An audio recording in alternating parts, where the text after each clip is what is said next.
할렐루야. 하나님 살아 계십니다. 오늘도 이 자리에 함께 하시는 성령 하나님을 찬양합니다. 우리는 7월 이 한 달을 성령 충만이라는 주제로 달려왔습니다. 이 말씀들이 여러분들의 인생에 저는 작은 변화라도 일으켰기를 축복합니다. 만약 우리의 마음이 굳어져 있었다면은 그 틈이 생겼기를, 그 흔적들이 남아있기를 예수 그리스도로 축원합니다. 그래서 말씀이 귀에 들리기 시작하고 우리의 삶 속에 하나님의 일하시는 그 섭리를 발견하는 그런 귀한 시간들이었기를 바랍니다. 지금까지 우리가 나눴었던 말씀들 짧게 정리하면 이렇습니다. 성령 충만이란 하나님의 주도로 새 영이 내 안에 들어와 굳어진 마음을 깨뜨리고 새 마음을 심는 것이다 라고 에스겔 36장을 가지고 함께 말씀을 나눴어요. 그리고 이것이 하나님의 주도로 이루어지는 것이기 때문에 우리는 그때를 놓치지 말아야 된다라고 말씀드렸죠. 그때가 언제인지 알지 못하고 우리는 성령 충만을 기다려야만 하는 상황이라고 말씀드렸어요. 하지만 우리 주님께서 성령 충만을 위해 구하고 찾고 두드리며 간절히 기도하는 사람들, 누가복음 11장 이야기였죠. 그들에게는 반드시 성령의 충만의 은혜를 주실 것이다 라고 말씀하셨어요.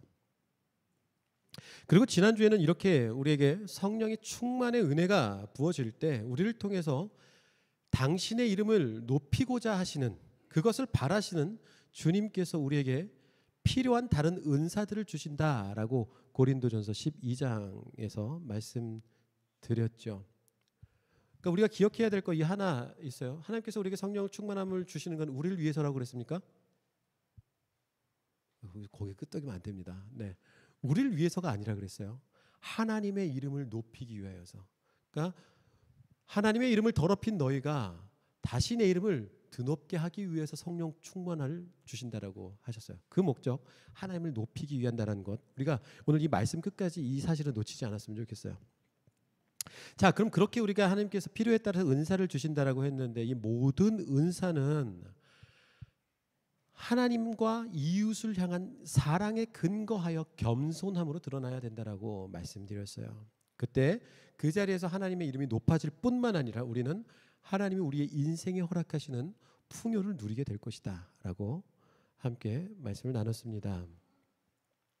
오늘은요, 이제 성령이 우리에게 임하시면 우리의 삶이 어떻게 변화되어지는지에 대해서 사도행전 1장 말씀을 가지고 함께 나눠보려고 해요. 자, 성령이 우리에게 임하실 때 가장 먼저 찾아오는 변화, 그것은 바로 하나님의 자녀라는 정체성에 대한 확고한 자부심입니다. 자, 성령이 우리에게 임하시면 우리가 말씀이 들리기 시작한다 그랬어요. 그럼 말씀이 우리에게 주는 첫 번째 말씀은 무엇이냐? 너희는 나의 자녀다라는 거예요.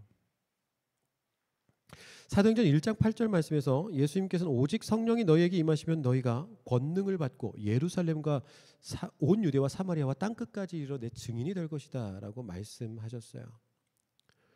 우리가 지난주에 이 권능에 대해서 은사와 연결시켜서 얘기를 했었단 말이에요.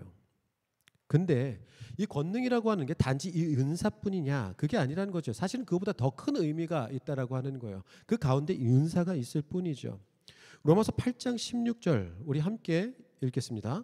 성령이 친히 우리의 영과 더불어 우리가 하나님의 자녀인 것을 증언하시니 아멘. 성령이 어떤 영이냐 하면은요, 우리가 하나님의 자녀임을 확증시켜주는 그런 영이라고 하는 겁니다. 그래서 우리 안에서 그 성령께서 내주하셔서요, 이 놀라운 사실들을 끊임없이 깨닫게 하신다라고 하는 거예요. 그런데 생각해 보세요. 자녀는요, 네, 저희 뭐 다니엘도 저랑 똑같이 생겼지만, 네, 자녀는 부모를 닮는 법이죠. 외형만이 아니라요, 그 성품까지도 닮아갑니다. 그럼 다니엘 보면 제가 하는 짓이랑 똑같아요. 그래서 저러고 자랐구나라고 생각하면 돼요, 제가. 네. 그래서 우리가 하나님의 자녀가 된다는 것은요, 우리가 그분의 거룩한 형상을 회복하고요, 그분의 아름다운 성품을 닮아가는 존재가 된다라고 하는 거예요. 성령이 임하시면 우리는 더 이상 죄의 종노릇하던 그런 옛자에 머물러 있지 않습니다. 물론 불완전하지만 우리 안에서 예수 그리스도의 인격과 성품이 조금씩 자라나는 것을 우리는 경험하게 돼요. 사랑과 희락과 화평, 충성과 온유와 절제, 그리고 오래 참음, 자비, 양선, 이런 성령의 9가지 열매가요 우리의 삶에서 맺히기 시작합니다. 그럼요, 이것이 예수 그리스도의 성품이기 때문에 그래요. 이 열매는 우리가 세상 속에서요 완전히 구별된 하나님의 자녀임을 나타내는 확실한 증거가 되는 것입니다. 세상은요 자부심을 가지라 할 때 이렇게 가르칩니다. 무엇을 소유했느냐, 어떤 지위를 가졌느냐, 그것으로 가치를 평가하게 하고요, 그 안에서 자부심을 가지게 하도록 학습시킵니다. 그래서 네가 지금 이 자리에 있다, 이 자리에 올랐다라는 것에서 자부심을 가지면 돼라고 이야기를 하죠. 하지만 성령이 임한 하나님의 자녀들은요 이 세상의 잣대가 아닌 다른 잣대를 떼어서 가치를 확인합니다. 하나님 안에서 본질적인 가치를 깨닫는다는 거예요. 우린 죄인 되었을 때요 하나님의 사랑을 받았습니다. 그리고 독생자 예수 그리스도의 피값으로 구속함을 받은 귀한 존재라고 하는 거예요. 그러니까 이 땅에 오신 왕이신 예수님께서 날 대신해서, 왕이 날 대신해서 죽었다라고 하는 거예요. 그것이 얼마나 영광됩니까? 그거보다 더 큰 자부심이 어디 있겠습니까? 대통령이 와서 날 위해서 희생해 주신다, 날 위해서 도와주신다, 얼마나 큰 자부심입니까? 얼마나 큰 자랑이 되겠습니까?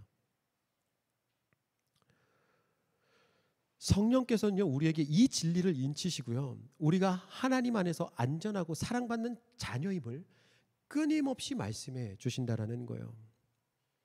우리가 이 하나님의 자녀라고 하는 이 자부심을 가질 때요 우리는 세상의 어떤 어려움 속에서도요, 고난 속에서도요 흔들리지 않는 그런 굳건한 기초를 가지게 됩니다. 그리고 이제는 우린 더 이상 세상의 인정이나 칭찬에 연연하지 않습니다. 오직 하나님께 영광을 돌리는 삶을 살아가게 됩니다. 그리고 이것은요 우리가 담대히 하나님의 뜻을 따르고 부르심에 순종할 수 있는 원동력이 되기도 한다는 거예요. 두 번째로 성령이 우리에게 임하실 때 나타나는 강력한 변화는 사망의 권세가 우리를 해치지 못하는 담대함을 소유하게 된다라고 하는 거예요. 시편 23편 4절에서 다윗은 이렇게 고백합니다. 함께 읽겠습니다.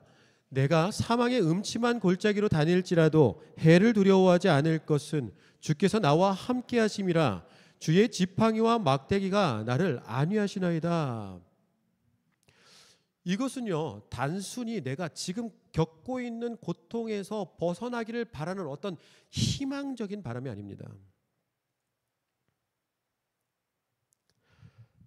내가 지금 어려운 상황에 있어도요, 이 사망의 그림자가 나를 뒤덮고 있어도요, 고난 가운데 있어도요, 나는 하나님과 함께 있어라고 하는 그 굳건한 믿음, 그 든든한 믿음을 갖게 되는 것입니다. 이것은요 이런 어둠 가운데서, 어려움 가운데에서 두려워하지 않는 성령 충만한 영혼의 담대함이라고 볼 수 있습니다. 우리가 사도행전에서 만나는 베드로, 그만큼 정말 이 담대함을 극명하게 보여주는 예는 없을 것입니다. 베드로 어떤 사람이었어요? 예수님이 잡히시던 날 밤에 베드로는요 두려움에 사로잡혀서 3번 예수님을 부인하죠. 심지어 그냥 한 소녀 앞에서 그냥 너 저 사람하고랑 같이 있었던 사람 아니야? 라고 하니까 그 소녀 앞에서도 난 저 사람 알지 못한다 라고 잡아떼던 그런 나약한 어부였습니다.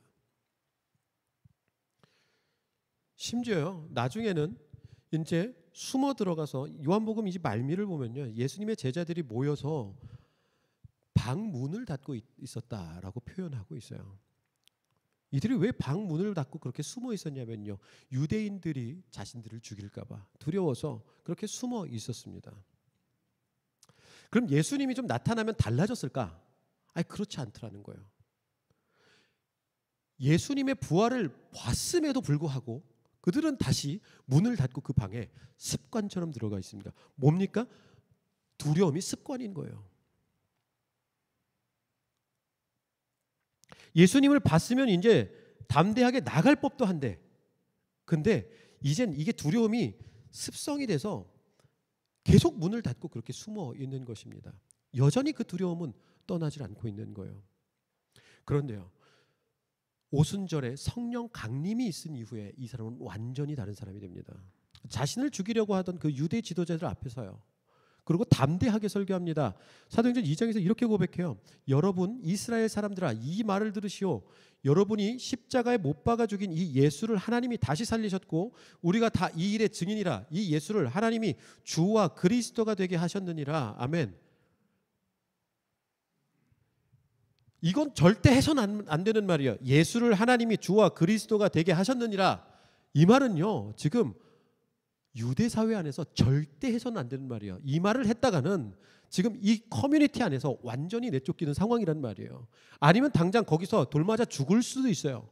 근데 지금 베드로가 그들 앞에, 지금까지 죽음 앞에 두려워서 벌벌 떨고 있었던, 두려움이 습관이었었던 그 사람이요, 지금 자기를 죽이려고 하던 사람들 앞에 서서 담대하게 이 말씀을 전하고 있는 거예요.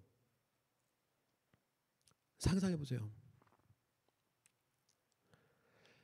이것이 베드로의 의지나 노력으로 가능한 걸까요? 아, 이제 진짜 내가 진짜 이번엔 해야 돼. 이번엔 해야 돼. 이번에 못하면 진짜 안 돼. 막 그런 마음으로 거기에 섰었던 걸까요?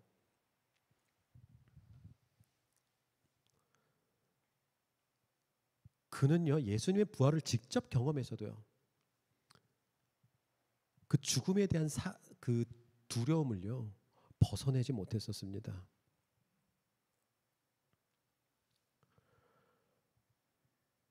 그러니까 우리가 알고 있다라고 해서 담대함이 생기는 게 아니라는 거예요.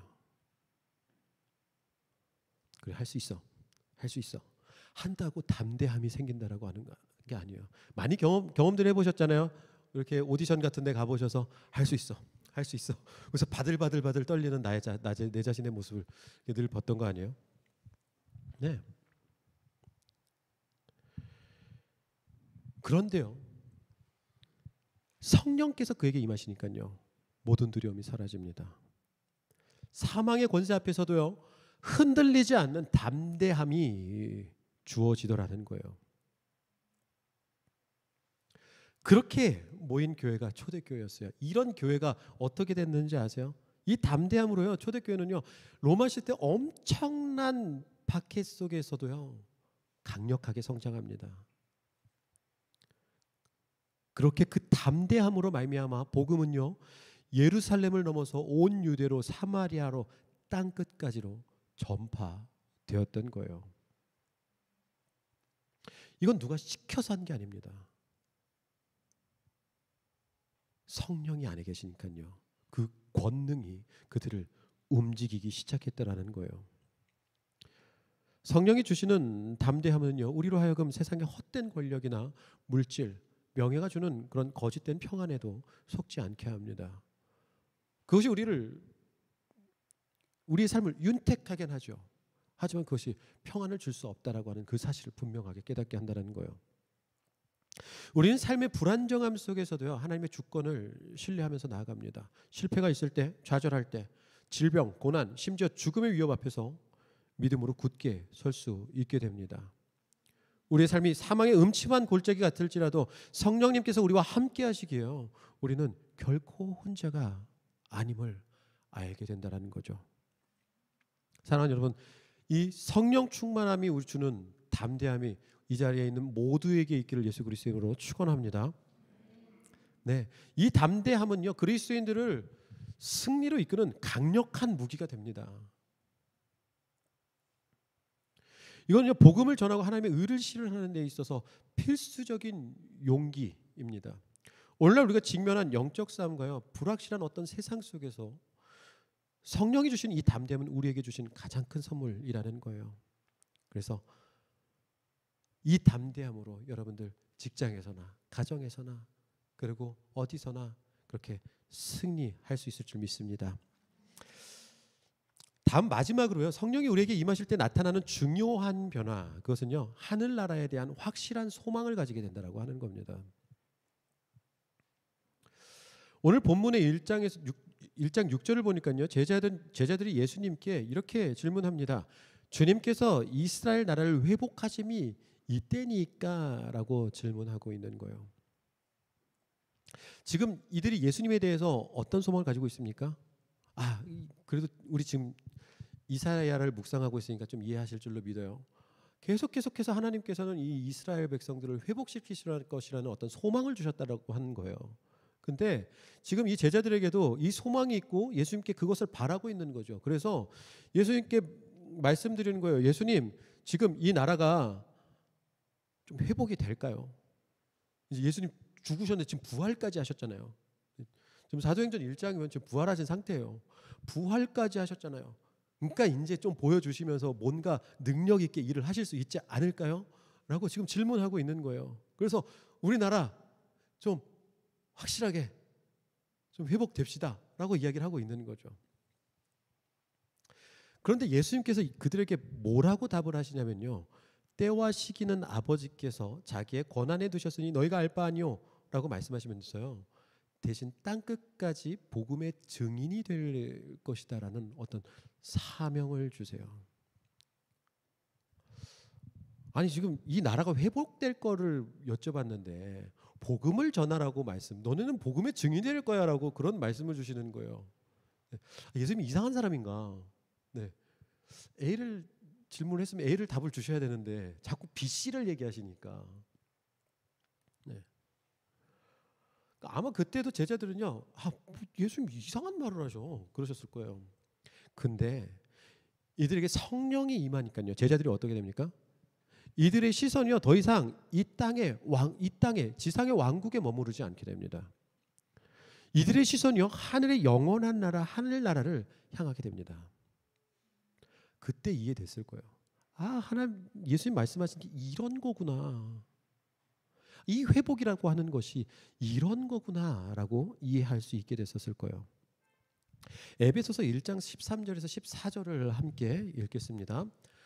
그 안에서 너희도 진리의 말씀 곧 너희의 구원의 복음을 듣고 그 안에서 또 믿어 약속의 성령으로 인치심을 받았으니 이는 우리 기업의 보증이 되사 그 얻으신 것을 속량하시고 그의 영광을 찬송하게 하려 하심이니라. 아멘. 성령은 우리가 하나님의 상속자임을 보증하시는 인치심이며 장차 우리가 받을 영광스러운 기업, 그 상속물에 대한 보증금과 같다라고 말씀하고 계세요. 자, 무엇이냐? 성령은 우리로 하여금 그 하늘나라를 상속자로 자라는 하나님의 자녀라는 그 인식을 우리에게 가져다주고 그리고 그것을 꿈꾸게 하신다라고 하는 거예요. 이런 하늘나라에 대한 소망은요, 이 땅에서의 모든 어려움과 고난을요 기쁨으로 견디게 하는 강력한 힘을 발휘합니다. 사도 바울은요 로마서 8장 18절에서 이렇게 얘기합니다. 생각하건대 현재의 고난은 장차 우리에게 나타날 영광과 좋게 비교할 수 없도다라고 말이죠. 이 고백은 바울이 겪었었던 수많은 고난과 또 매맞음, 투옥, 난파, 굶주림, 배신, 어마어마했죠. 바울이 살며 그런 것들을 다 떠올리다 보면요 더욱 의미심장해집니다. 육신적으로는요, 정신적으로 너무 힘든 상황 속에서도 그는 하늘나라의 영광을 바라보면서 그 모든 삶의 순간들을 견딜 수 있었다라는 거예요. 마치 육상 선수가 결승선에 놓인 그 금메달을 바라보면서 고통스러운 훈련을 견뎌내는 것처럼요. 우리의 영혼이요 하늘의 소망을 바라보며 이 땅에 덧없는 고난을 이겨낸다라고 하는 것입니다. 조금 전에도 말씀드렸지만 초대교회 성도들 로마 제국의 극심한 밖에 순교 그 위협 속에서요 굳건히 믿음을 지킵니다. 이들이 어느 정도였냐면요 자신의 리더들 부모님들이요 눈앞에서 화형을 당하고 사자에 막 찢겨 죽는 그런 상황을 직접 보게 했단 말이에요. 그런 잔혹함 속에서 그들은 어떻게 그 시련들을 견뎌낼 수 있었을까? 바로 하늘이 우리의 본향이고 예수 그리스도께서 다시 오실 것에 대한 확실한 소망이 있었기 때문에 그렇습니다. 이 소망들은요, 그들로 하여금 영원한 가치를 추구하게 했습니다. 물질적인 풍요, 일시적인 즐거움, 그런 것들에 집착하지 않게 하고요, 하나님의 나라를 위해서 모든 것을 내놓을 수 있게 했었습니다. 이 소망은요, 우리가 이 땅에서 나그네임을 깨닫게 합니다. 그리고 우리로 하여금 하늘 본향을 향해서 걸어가는 순례자로서의 삶을 살아가게 한다는 거예요. 사랑하는 여러분, 오늘 우리의 삶은 얼마나 많은 어려움과 절망이 있습니까?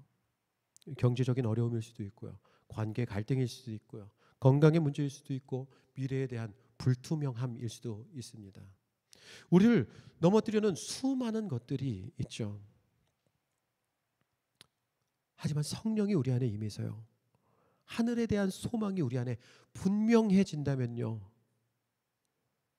내가 가지고 있는 그 어두운 것들은, 그 모든 것들은 잠시 지나가는 그림자에 불과하다라는 것을 우린 깨닫게 됩니다. 우리의 영원한 기업은 하늘에 있습니다. 언젠가 눈물도 고통도 없는 그 하나님의 나라에서 우리가 주님과 함께 할 것이다라고 하는 그 영원함에 대한 이 소망은요, 우리에게 어떤 고난도 이길 수 있게 하는 힘과 용기를 제공합니다. 이 소망이야말로 성령께서 우리에게 주시는 가장 큰 위로가 아니겠습니까? 이것은 우리가 마지막까지 믿음을 지킬 수 있는 큰 힘이 됩니다. 말씀을 마무리하려고 그래요. 사랑하는 여러분, 우리는 오늘 성령이 우리에게 임하시면 우리의 삶이 어떻게 변화하는지에 대한 세 가지를 큰 틀로 살펴보았습니다. 성령이 우리에게 임하시면요, 우리는요, 하나님의 자녀라는 자부심을 갖게 됩니다. 그리고 사망의 권세가 해치지 못하는 담대함을 소유하게 됩니다. 그리고 하늘나라에 대한 확고한 소망을 품게 돼요. 이 모든 변화를 종합할 때요, 우리는 한 가지의 강력한 진리에 도달합니다.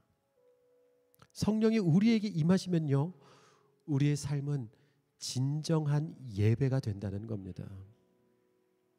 예배는 단순히 주일날 교회당에 와서 드리는 의식적인 행위만을 말하지 않습니다. 예배는 우리 모든 삶을 통해서 하나님의 주권과 영광을 인정하고 나타내며 그분께 합당한 반응을 드리는 총체적인 삶의 자세입니다. 성령이 우리에게 임하시면요, 우리는 하나님의 자녀라는 자부심을 가지고요, 우리가 하는 모든 일, 우리가 만나는 모든 사람 속에서요, 하나님의 이름이 드러나기를 갈망하게 됩니다. 마치 우리 아빠 자랑하고 싶은 것처럼 말이죠. 직장에서의 우리의 정직함, 가정에서의 우리의 사랑, 이웃과의 모든 섬김은요, 그렇게 모두 하나님께 드려지는 산 제사와 같습니다. 그렇게 우리의 삶의 순간순간, 우리의 존재 전체가요, 하나님이 우리 인생에 어떻게 일하고 계시는지 세상에 드러내는 살아있는 증거가 된다는 거예요. 성경에서 이런 삶의 예배를 가장 잘 보여주는 인물, 저는 요셉과 다니엘이라고 생각해요. 요셉은 성령의 인도하심 속에서요, 그 절망의 순간에서도 하나님의 섭리를 보고요, 결국 모든 순간에 하나님의 영광을 드러내는 통로가 됩니다. 다니엘도 마찬가지죠. 바벨론의 포로로 잡혀간 상황 속에서도, 그 절망적인 상황 속에서도요, 그는 하루에 3번씩 예루살렘을 향해 창문을 열고 기도합니다. 그의 삶은 모든 백성들에게 소망이 됩니다. 이방 왕들에게까지도요, 하나님의 살아계심을 증거하는 강력한 예배였습니다. 자신의 처한 상관과 상관없이 하나님께 순종하고 하나님의 이름이 높아지도록 자신의 모든 것을 드렸습니다. 우리는 그들을 기억하죠. 그리고 이제 성령 받은 사랑하는 성도 여러분, 이제 우리 차례입니다. 여러분이 하나님의 자녀라는 자부심을 가지십시오. 세상의 어떤 두려움에도요, 담대하게 서십시오. 그리고 하늘나라에 대한 영원한 소망을 끝까지 품고 살아가십시오. 그런 우리의 삶은 하나님께 드려지는 아름다운 예배가 될 겁니다. 그래서 우리가 하는 작은 일들, 우리가 만나는 평범한 관계 속에서도요, 하나님의 이름이 드러나고 하나님의 일하심이 증거될 것입니다. 그리고 더 이상 우리는요, 주일에만 예배드렸다고 말하지 않을 겁니다. 우리의 모든 삶과 호흡과 행동을 살아있는 예배라 할 것입니다. 그렇게 어두운 세상에 빛을 비추고요, 하나님의 영광을 선포하는 통로가 될 것입니다. 여러분을 축복합니다. 이 시간 함께 일어나서요, 오늘 주님께서 우리에게 주신 말씀에 반응하며 찬양하고 기도하겠습니다.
이 시간 오늘 주님께서 우리에게 주신 말씀을 붙들고 함께 기도합시다.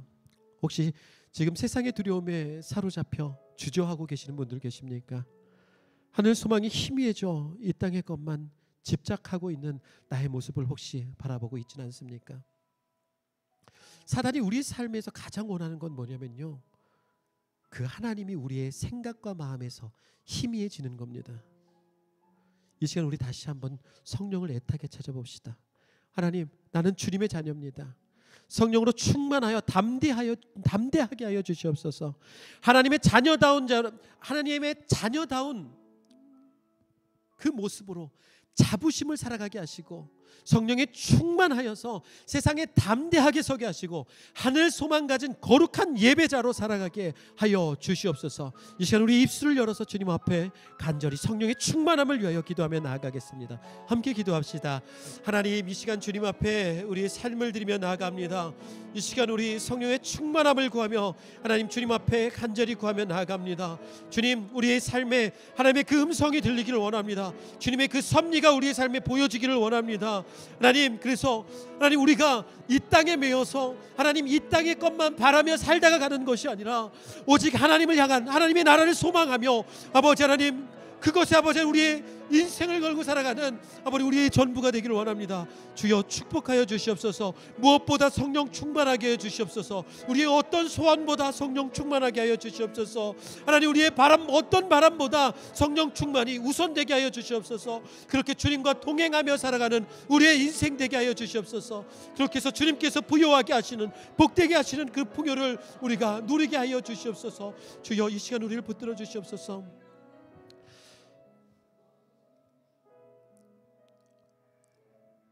Heute übergeben wir unser Leben dem in uns wohnenden Heiligen Geist. Herr, lass uns nie vergessen, dass das Wesen unseres Lebens darin besteht, Gottes Kinder zu sein. Der Heilige Geist möge uns befähigen, allen Schwierigkeiten des Lebens mit Kühnheit zu begegnen und siegreich zu sein. Wir bekennen, Herr, dass unsere Hoffnung nicht auf dieser Erde, sondern in deinem ewigen Reich liegt. Mögen dieses Vertrauen in diese Kühnheit und diese himmlische Hoffnung unser Leben zu einem Gottesdienst machen. So sollen alle hier Versammelten durch ihr Leben deinen großen Namen verherrlichen und dir zur Ehre gereichen. Herr, nimm die Gaben an, die wir im Glauben bringen. Du kennst die Bitten, die darin enthalten sind. Rette die Bedürftigen, erfülle Wünsche und segne diejenigen, die dir in Gehorsam dienen, sodass ihre Gaben fruchtbar werden. Wenn diese Gaben verwendet werden, möge an jedem Ort allein deinem Namen verherrlicht werden. Und die Zahl der Erretten mögen sich Tag und für Tag mehren. 오늘 우리 안에 계신 성령 앞에 우리의 삶을 자복하여 드립니다. 주여, 우리 삶의 본질이 하나님의 자녀됨을 잊지 않게 하여 주시옵소서. 충만하게 하시는 성령으로 인하여 삶의 모든 어려움을 담대함으로 마주하게 하시고 승리하게 하여 주시옵소서. 주님, 우리의 소망은 이 땅이 아닌 영원한 하나님의 나라에 있음을 고백합니다. 이 자부심과 담대함, 하늘 소망이 우리의 삶, 곧 예배가 되게 하시고 여기 모인 모든 이들이 삶을 통해 주의 위대하신 이름을 드러내는 주의 자랑이 되게 하여 주시옵소서. 성령의 충만이, 그 능력과 은혜가 우리에게 임하기를 소원합니다. 주님, 이 시간 우리가 믿음으로 드리는 이 예물을 받아주시옵소서. 이 예물 안에 담긴 모든 소원을 주께서 아시오니 어려운 이들을 건져주시고 소원이 있는 자들 이루어주시고 주가 주신 사명을 따라 말씀에 순종하며 예물을 드리는 자들 그 손에 물질이 마르지 않도록 축복하여 주시고 이 땅에 샘의 근원이 되는 은혜를 더하여 주시옵소서.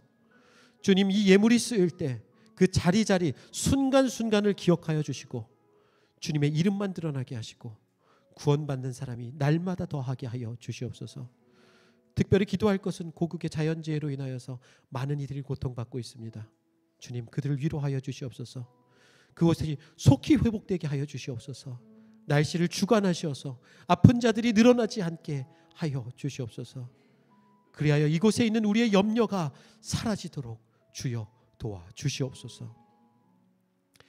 Herr, segne uns, behüte uns. Herr, lass dein Angesicht leuchten über uns und sei uns gnädig. Herr, erhebe dein Angesicht über uns und schenke uns Frieden heute und alle Ewigkeit. 이제는 우리 주 예수 그리스도의 은혜와 하나님의 한없이 없으신 사랑하심과 성령님의 감화 감동 충만하심의 은혜가 하나님의 자녀로서의 자부심과 성령이 주시는 담대함, 주가 밝혀주신 하늘 소망을 가지고 이 땅에 주의 이름을 나타내는 성령 충만의 인생을 살아가기를 소원하고 결단하는 모든 주의 자녀들에게 지금으로부터 영원까지 함께 하옵시기를 간절히 축원하옵나이다. 아멘.